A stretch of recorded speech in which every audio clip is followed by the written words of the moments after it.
A gente continua até o fim da semana a série de entrevistas com os candidatos à presidência da Ordem dos Advogados do Brasil no Distrito Federal. No nosso encontro de hoje, vamos falar com a candidata da chapa Ordem Democrática, Renata Amaral. Renata, muito obrigado por ter vindo. Seja bem-vinda ao SBT Brasília, primeira edição. Gostaria de começar o nosso papo aqui pedindo, já que você é uma candidata a substituir a atual gestão, que você pudesse nos apontar algo em que a gestão atual acertou e algo em que a gestão atual errou. Boa tarde para você. Boa tarde, Felipe. Boa tarde a todas e todos que estão conosco aqui nesse início de tarde. Olha, difícil apontar acerto, com perdão da palavra, numa gestão que vem omissa, inefetiva, durante esse triênio que esteve à frente da instituição. Percebo que a desculpa é sempre o contexto pandêmico. Acredito que é exatamente na crise que a gente tem que buscar soluções e ajudar essa advocacia que segue empobrecida e precarizada. Os desacertos são vários. Para além do verdadeiro abandono da classe e de um apequenamento da instituição, a gente ainda tem uma gestão que se mantém subjugada, subserviente ao governo do Distrito Federal. Não faço menção ao governador, faço menção ao governo, porque independente de quem estiver ali sentado, a ordem precisa ter autonomia e independência para poder estar ao lado da sociedade civil que conta com ela historicamente. Ontem a gente recebeu aqui o atual presidente, que se licenciou para poder concorrer, e ele dizia que as críticas que são feitas à gestão dele apontam os erros, mas que os adversários não apontavam soluções ou medidas que poderiam ter sido tomadas. A senhora concorda ou discorda? Óbvio que eu discordo. Isso é uma retórica falha e a gente percebe isso na atual gestão. A gente está falando com o eleitorado qualificado, com a advocacia. A advocacia sabe o que poderia ser feito e deixou de ser feito. A gente tem hoje, Felipe, uma advocacia que tem 60% de sua parcela autônoma. A gente tem uma advocacia gravemente empobrecida. Essa situação já vem há tempos, já vem há alguns anos. É óbvio que o contexto pandêmico recrudesceu essa realidade. Então, o que a gente teve foi uma ordem que continua funcionando em torno de grandes bancas de advocacia, completamente afastada das necessidades dessa advocacia de base que eu venho representar e que, mesmo distribuindo, veja bem, Felipe, 2.000 cestas básicas para advogados e advogadas que terminaram em menos de 24 horas. Ainda assim, diante dessa realidade nefasta e cruel, ainda assim continua gerindo a ordem voltado para esses grandes profissionais, esses medalhões da advocacia e esquecendo aquela advocacia que rala de sol a sol, que está vendendo o almoço para comprar a janta, que está uberizada, que está precarizada. Deixa eu fazer uma pergunta para a senhora, até para a gente poder traduzir esse assunto para o nosso telespectador. Especialmente em Brasília, muitas são as famílias que têm um advogado. Todo mundo aqui no Distrito Federal tem um parente, familiar, um amigo que se formou em Direito e que hoje é da OAB. A senhora acha que essa precarização que a senhora menciona se deve mais à saturação de um mercado da advocacia ou se deve a uma falha no auxílio que a OAB poderia prestar a essa categoria?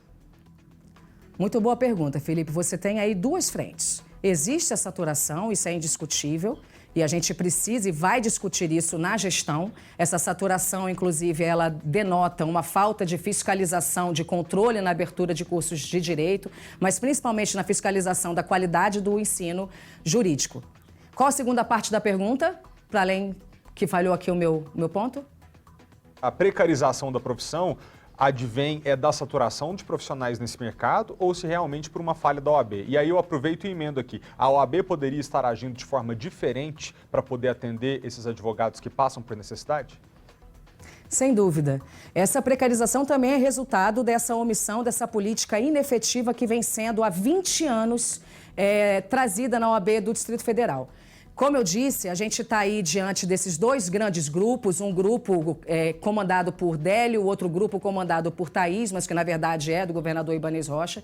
E esses grupos, eles trazem somente grandes bancas de advocacia e essas grandes bancas, esses profissionais que se aproveitam dessa precarização. Para você ter uma ideia, Felipe, hoje advogados e advogadas por todo o Distrito Federal estão sendo submetidos a situações vexatórias no momento de sua contratação contratação. Você é obrigado, em muitas grandes bancas e até em médias bancas, a abrir uma sociedade unipessoal, emitir nota fiscal todo mês, arcar com a carga tributária, de forma a ter uma colocação no mercado. Então, assim, aprovamos o piso salarial da advocacia, nós estamos lutando pela valorização da advocacia. Me desculpe, a advocacia está cansada disso. Então, essa precarização, sim, ela é resultado maior, muito maior do que a saturação, por uma ineficiência, por uma falta de olhar, mesmo porque, Felipe, eles não fazem parte dessa advocacia, eles não estão preocupados com isso e se beneficiam dessa precarização.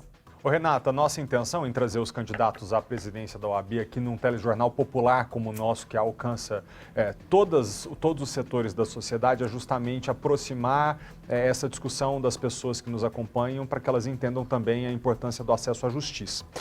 Eu gostaria de pedir que a senhora aproveitasse esse restinho final do nosso encontro para falar diretamente com seus colegas e defender a sua candidatura. Mas já acabou? Já acabou, é muito rápido aqui.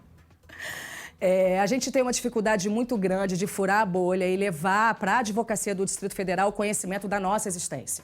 Nós somos a chapa, a nossa ordem é democrática. Nós temos, integrando a nossa chapa, 114 pessoas. Conheçam essas pessoas, 114, 115 comigo. São pessoas, em sua grande esmagadora maioria, da advocacia de base, que sabe as dores e as delícias de ser advogado e advogada nesse país hoje, e principalmente neste contexto de pandemia. Então, escutem as nossas propostas, retirem, por favor, da mão desses dois grupos que não representam a advocacia, a ordem, devolva a ordem a nós, a advocacia de base, as pessoas que conhecem e que guardam efetividade no programa político proposto. Então vem com a gente, vota 40, ajuda a transformar a nossa OAB, porque ela sim é a nossa casa. Muito obrigado, Renata. E só para deixar bem claro, o tempo que a gente colocou aqui é só para ser de forma equânime, que todo mundo tem aproximadamente a mesma possibilidade de conversar com os eleitores. Obrigado e até a próxima. Obrigada, Felipe. Até a próxima.